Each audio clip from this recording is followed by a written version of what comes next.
O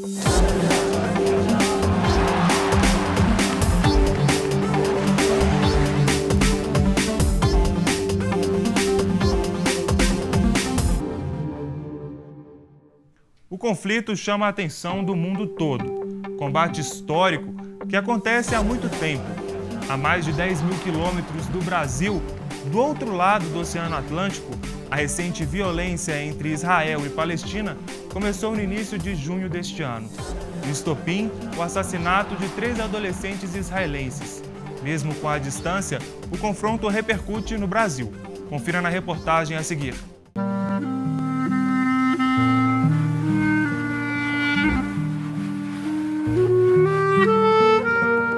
As lágrimas que escorrem no rosto de Dona Hannah mostram o sentimento dela sobre o atual conflito no Oriente Médio.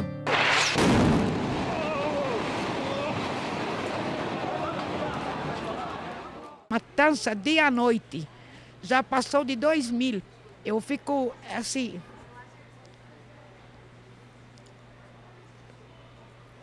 A gente não pode fazer nada, não é? A comerciante é palestina e veio ao Brasil em 1976, quando fugia de uma guerra civil no Oriente Médio. Ela nasceu em Haifa, cidade que fica no território de Israel. Mas, para ela, o Estado dos judeus não existe. De jeito nenhum. Lá na minha mapa árabe não existe Estado de Israel. Existe aqui, neste lado. Agora a gente coloca Palestina. A briga entre israelenses e palestinos é antiga. Em 1948, a ONU, Organização das Nações Unidas, fundou o Estado de Israel, que foi destinado ao povo judeu. Mas no mesmo território viviam palestinos que não tiveram o Estado instituído para o seu povo. A revolta dos povos árabes foi imediata. Agora, o sequestro de 3 jovens israelenses desencadeou uma tensa guerra entre palestinos e o povo judeu. Os palestinos são regidos por Hamas, um grupo considerado terrorista por diversos países. Mas, para alguns palestinos, o Hamas é um bom líder. Eles chamam de Hamas é terrorista, que defende a pátria terrorista. Isso que eu quero saber. O embaixador da Palestina no Brasil se pronunciou sobre o conflito. Para ele, os ataques de Israel se resumem a um genocídio do povo palestino. Israel tentou por todos os meios a seu alcance mais chacinas do que isto. Eu acho que toda a humanidade está presenciando uma situação inédita. Então, a solução não é violenta, não é militar, não é com mísseis e não é com também massacres. A solução é 2 estados para 2 povos. Quando o assunto é o conflito no Oriente Médio, palestinos e israelenses alegam ter razão. Os 2 povos estão protestando em várias partes do mundo a favor de seus ideais. E em Belo Horizonte, a comunidade israelita também manifesta. É importante ficar claro que as pessoas que estão aqui desejam a paz.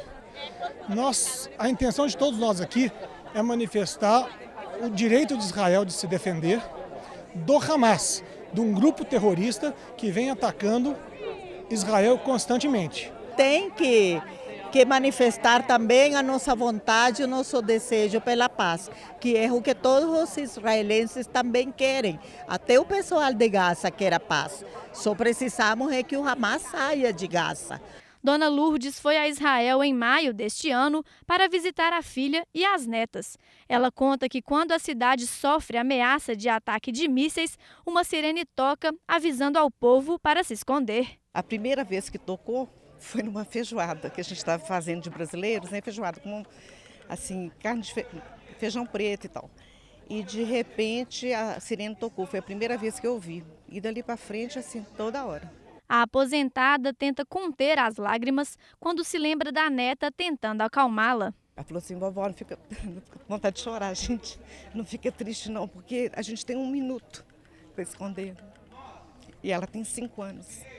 Eu acredito que a gente tem que chegar num ponto agora, em primeiro lugar, tem que tentar encerrar imediatamente esse conflito. Ele está durando porque Israel está tentando diminuir ao máximo o poder militar do Hamas, os seus arsenais de bomba. O conflito atinge as 2 partes de maneira indescritível. Mas o que os povos realmente querem se resumem a apenas uma palavra. A gente quer paz, né? A gente quer paz, só isso. Ver Palestina livre.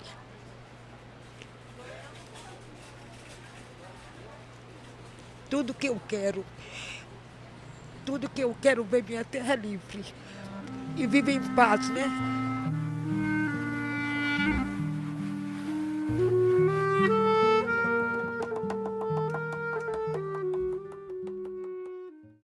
De acordo com dados do Escritório das Nações Unidas de Coordenação de Assuntos Humanitários, desde o início do conflito, pelo menos 1.814 palestinos foram mortos.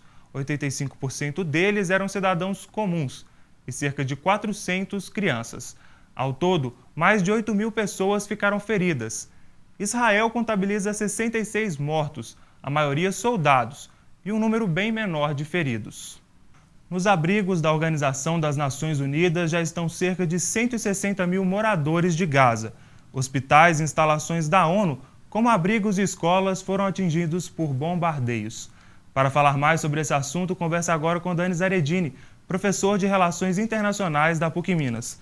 Professor, seja muito bem-vindo à revista. Obrigado pelo convite. A primeira pergunta é em relação a esse conflito que está acontecendo no Oriente Médio. Você poderia falar um pouquinho da causa dele, como que tudo originou? A essência do problema a gente pode remeter para o processo de descolonização do Oriente Médio. Então, ao fim da Primeira Guerra Mundial, principalmente França e Grã-Bretanha vão controlar aquela região. E havia uma população muito grande de árabes vivendo naquela área e, ao mesmo tempo, né, com o passar dos anos, principalmente pós-Segunda Guerra Mundial, uma leva muito grande de judeus começam a retornar a áreas onde os árabes controlavam em função dos problemas com a Segunda Guerra. E ao iniciar esse processo, e também pelo pleito que os judeus europeus principalmente tinham da criação de um Estado para eles, em 1917 há uma certa promessa britânica da criação de um lar nacional para os judeus na Palestina, o que depois, com o passar do tempo, vai se transformar na Partilha da Palestina.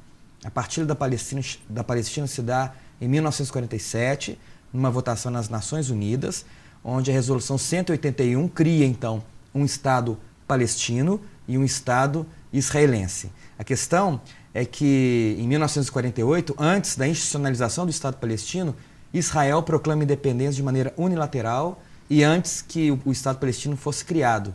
Eu delego muita responsabilidade nos conflitos que nós temos hoje, né, na Guerra de 56, na Guerra de 67, na Guerra de 73, na Primeira Intifada, na Segunda Intifada, como raiz disso tudo a política colonialista britânica que naquele momento não soube lidar com esse dilema. Dois povos habitando uma mesma região. Um povo que havia saído há mais de 1.800 anos e um outro povo que lá estava há séculos. Então isso gerou um conflito difícil de ser resolvido. Quem presidiu a reunião foi um brasileiro, né? Você poderia falar um pouco sobre isso? Exatamente, o ministro das Relações Exteriores do Brasil, na era do presidente Getúlio Vargas, né, Oswaldo Aranha, que vai conduzir a Assembleia Geral durante a votação da Resolução 181, que foi uma votação difícil, apertada, em que o próprio Oswaldo Aranha brasileiro desempata favoravelmente a criação desses dois estados. Você acredita numa desproporção aí do conflito, já que Israel tem um exército e a Palestina não tem? É muito difícil, porque é tão evidente, né, a desigualdade. Se nós pensarmos nesses 20 e poucos dias, 60 e poucos soldados israelenses morrem e 2.000 pessoas do lado palestino morrem, sendo mais de 400 crianças, como foi o dado passado pelo Unicef. Então a desproporcionalidade é absurda.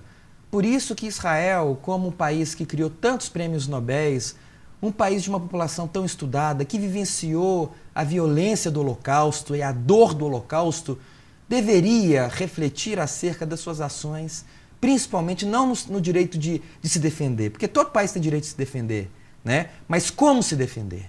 Né? Utilizando os princípios do direito internacional, da proporcionalidade, daquilo que foi comentado pela chancelaria brasileira ao pedir calma e proporcionalidade nas respostas de Israel à Palestina. Então, a desigualdade de força é absurda. E por isso que, é claro que existem questões geográficas que tornam o conflito ainda mais violento. É um espaço do tamanho da cidade de Belo Horizonte, Gaza, com um adensamento populacional de quase 700 pessoas por quilômetros quadrados. Então, se o outro lado não tiver cuidado, ele vai matar muito civil, como foi agora. 2/3 das mortes de civis. Né? Então, é muito evidente essa diferença de poder entre essas duas partes. Representantes de Israel chamaram a diplomacia do Brasil como um país anão, né, em relevância internacional. O que o senhor pensa sobre isso? Eles disseram que nós vemos a política internacional como um jogo de futebol e que conhecemos da proporcionalidade de acordo com 7-1, né? Que em primeiro lugar foi um linguajar completamente inadequado para um país amigo como é Israel, país amigo do Brasil, um linguajar inadequado do ponto de vista diplomático. O que nós temos que pensar é o seguinte: os anões diplomáticos são os países que utilizam da força e da violência em detrimento dos canais diplomáticos.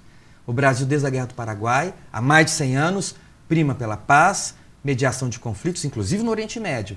Israel insiste em utilizar o caminho da brutalidade e da violência. Então, na minha opinião, foi uma resposta totalmente descabida da chancelaria israelense. Criar um Estado para a Palestina seria uma resposta para esse fim do conflito no Oriente Médio? Ao meu ver, a única saída. Por quê? A fórmula de um único Estado não resolve o problema. Não resolve o problema em função dos objetivos de ambos os povos, em função do que poderá acontecer com o passar dos anos. A taxa de fecundidade dos palestinos é muito maior do que dos judeus, e isso gerará, numa fórmula de um único Estado, uma população palestina maior do que a população judaica em Israel. Então, como você legitima a existência de um Estado judeu dessa forma? Então, centrar a atenção naquilo que foi acordado em Oslo, em 1993, 94, e criar 2 Estados. Um Estado já existe, Israel, mas criar um Estado palestino que respeite e seja respeitado e que viva em paz com Israel. Ao meu ver, a única solução para este dilema. Mas não pode ser qualquer Estado. Tem que ser um Estado com fronteiras bem delimitadas, com direitos palestinos controlarem suas fronteiras, seus recursos hídricos e energéticos, o seu acesso ao mar, os seus rios. Então, dar a um povo aquilo que Wilson disse no final da Primeira Guerra Mundial: direito à autodeterminação dos povos. Professor Dani, muito obrigado pela participação no Revista. Eu que agradeço a oportunidade. Até a próxima. Até a próxima. E no próximo bloco você confere uma iniciativa que divulga os princípios básicos da fotografia, a arte que encanta crianças, jovens e adultos há muitos anos. E também tem os destaques culturais com Ana Júlia Goulart. É daqui a pouco, logo depois do intervalo. Não saia daí. Até já!